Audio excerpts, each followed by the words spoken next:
Hello and welcome to another episode of From No Crypto to No Crypto. It's Crypto Coach Blockchain Wayne with another cryptocurrency episode. Today's episode is an audio recording that I streamed online talking about proof of keys, which happened this week on January 3rd, and it talks about why that's important. So I wanted to make sure I shared that audio here as well. It was the 12th anniversary of the Genesis block of Bitcoin. And proof of keys is something that you need to be aware of. January 3rd is to drive awareness, but every day it's important to make sure you are taking steps to protect your private keys and have true custody of your crypto. So let's head on over and listen to that recording. So look, I wanted to talk about proof of keys. You may have seen my post yesterday about it. Proof of keys is January 3rd. And I want to talk about, so Bitcoin today hit a new all-time high, 31,000. Exciting times for Bitcoin, exciting times for cryptocurrency in general, right? There's going to be a handful of other cryptocurrencies that are really going to thrive, once the market really starts to heat up. But Bitcoin is really showing the way, and also showing that there's a lot of institutional money coming into Bitcoin because of they're more or less hedging against the dollar, as we see dollar and really any currencies around the world currently being inflated grossly with this pandemic. So a lot of people are turning to Bitcoin, calling me up, want to know, hey, should I buy Bitcoin? Should I buy this, that? Talking about different cryptocurrencies. And really, here's what you need to know. It's one of the biggest things cryptocurrency gives you is the ability to transact freely, peer-to-peer, without any third party being able to stop, block, or anything else like that. So when you look at proof of keys, what it is a lot of people will buy cryptocurrency initially on Coinbase or Binance or Gemini or other centralized exchanges. There's nothing wrong with that as you're getting started, but also know that if something happens, we've seen it happen in the past where exchanges have been hacked, and what happens is people don't have true custody of their cryptocurrency because it's sitting on, say, Robinhood or PayPal or Coinbase or Gemini or wherever. So the challenge is on January 3rd, it's the 12th anniversary of the Genesis block of Bitcoin. That's when the Bitcoin network went live, the actual network went live, and the first block in the blockchain was created. Now, you can follow my stuff to learn more about blockchain and cryptocurrency, but just know for tomorrow, and going forward, this is not just for tomorrow. Tomorrow is more about an awareness day. But if you hold any cryptocurrency on Bitcoin, on Coinbase, on Gemini, on Binance, or any other centralized exchange, if you're not actively trading it or trying to sell it, then remove it from the exchange and put it in a wallet that you control. Obviously, if you've seen my videos on hardware wallets and wallets in general, a hardware wallet is the best place to put it, but you don't necessarily have to put it there if you don't have one, because let's face it, you'd have to order one, wait for it to come in. But, move it over, download the Exodus wallet. Exodus is a wallet where you control the private keys, which means you have true control and custody of it. Whereas if Coinbase decides tomorrow, maybe they think you're doing something illegal or something you shouldn't be doing, they could freeze your account just like a bank can. So move your cryptocurrency to a place where you control it. Exodus wallet, if it's Ethereum-based tokens, the Trust wallet is very good. Also MetaMask, any wallets where you control the private keys. Now, if you've seen my stuff about wallets, it's very important when you download this type of wallets, they're going to give you a 12 to 24, what they call a seed phrase or backup phrase, to basically store that. Now, write it down, save it. Don't just copy and paste it to your phone, but that's where you need to put in a safe space, because if you ever say something happens to your phone and you've got the wallet downloaded on your phone, you can restore that wallet on any device with those seed phrases, but you have control of it. So that's what it is.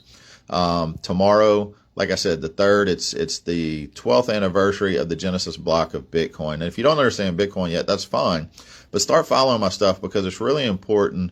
I've been sharing this for a few years, but when you look at what's happening, what we saw this year, 25% of all dollars that are in circulation, U.S. dollars, were created over the last year in 2020.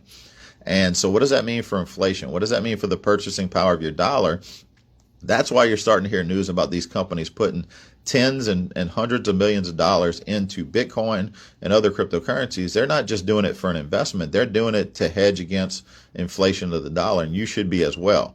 And a few years ago, it was considered speculative to own any cryptocurrency. It was risky because it's very volatile. You still don't know what it's going to do, and it's still going to be very volatile. But now, looking forward, now you have even financial advisors that are starting to tell people that, hey, even if you don't have at least a small percentage of your cash portfolio into cryptocurrency, Bitcoin in particular, and a few others, then that could be risky because that's hedging against the dollar. So the same reason people are buying gold today, they're expecting purchasing power of the dollar to go down. So tomorrow are two big events. Like I said, proof of keys. If you already have cryptocurrency, Bitcoin or whatever, reach out if you have any questions, but move it off of exchanges if you're not trying to trade it or trying to sell it, because you need to put it to a place where you can control the private keys. And then also it's the 12th anniversary of the Bitcoin Genesis block when Bitcoin was created. Think about this network has never gone down. It's the most secure network. It's never been hacked. Typically, when you hear about somebody being hacked when it comes to cryptocurrency, it's they've failed to protect their password information. It's no different than you creating a password for an account where, say, it's your kid's name or your dog's name or your birth date.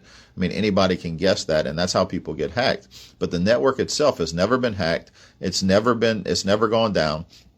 Versus you look at what's happened over the last year with banks and stuff, and you see places like Wells Fargo and Citi and a few others where their servers went down and people weren't even able to access their money. So there's so many implications with Bitcoin to go into. It's a global payment system. I can send payment to anywhere. I had somebody buy some hats from me in New Zealand, and he was able to pay me instantly in crypto without any currency exchange, without paying any exchange fees, peer to peer. He sent it to me. No one could have blocked that transaction, and I was able to mail him the hats. That's just one example when you think about that.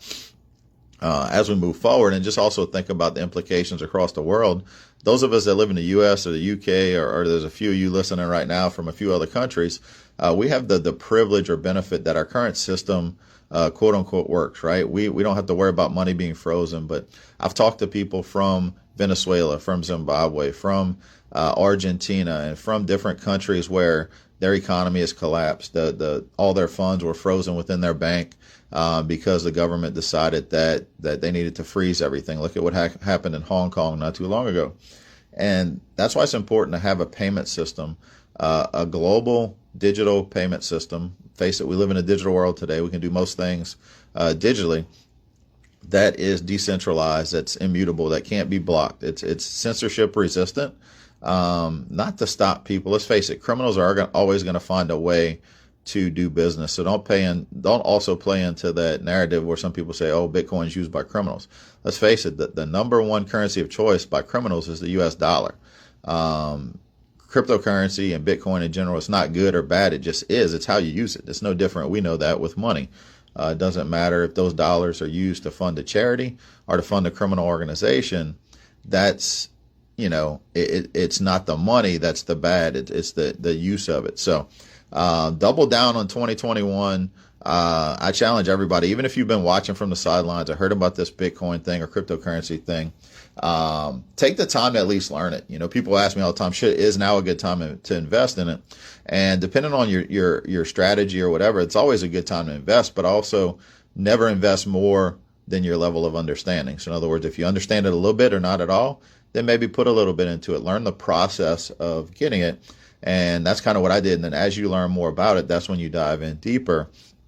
But it's just got the potential to fix so many issues across the world, not just in the U.S., not just in the UK or other countries, but even, we live in a world of over 7 billion people, and only about 1.5 to 1.8 billion people have access to the financial markets that we do. There's places all over the world where people are excluded from financial markets and they live in poverty, whereas cryptocurrency, most of them have basic smartphones now the cell networks are everywhere, to where even your countries and villages, say in Africa, that don't have running water, they have solar panels powering these cheap Nokia cell phones that can allow them to participate in a global economy that they were excluded from before. So many implications of it. It's important for us to learn it. It's even more important for our kids and grandkids to learn it, which is why I'll be focusing this year on really rolling out another level of platform to where we can teach kids about it. We can, in a safe way to, one, they'll probably catch on quicker than most of us because, this technology thing to them is second nature. But it's important to understand, because if you look at what's happening in the world with banks and governments and financial institutions, and it's really there's an overhaul that's needed, an overhaul that's coming, because we continue to see things get abused. I mean, we saw it last week with in the U.S. where the stimulus package was passed, and a lot of people were getting $600, but the majority, hundreds of millions of dollars, are being funneled to other countries, and that's all part of corruption. That's not a Republican thing. That's not a Democrat thing. That's whenever government is involved in money and finance, they corrupt it, and it's happened throughout the history of time. So what excites me about cryptocurrency is it can't be corrupted. It is the decentralized nature of these cryptocurrencies is designed to prevent human manipulation. Can they, in the short term, manipulate the price of it? Absolutely. But the overall use, the adoption, just the censorship, it's not going to be able to be stopped. So that's it. Thanks everyone for listening. Just wanted to kind of jump in and talk about that. Important day tomorrow. It's an exciting time to see what's happening, because the world is starting to wake up. And we need something like this for everyone to really break free from some of these broken systems. So that's it for this week's episode. Thanks for listening in.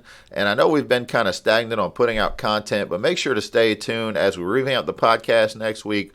Most episodes will have guest speakers from various people within the cryptocurrency space talking about some of the hottest topics in crypto, continuing to focus on education. That's always been my goal here with From No Crypto to No Crypto. So that's it.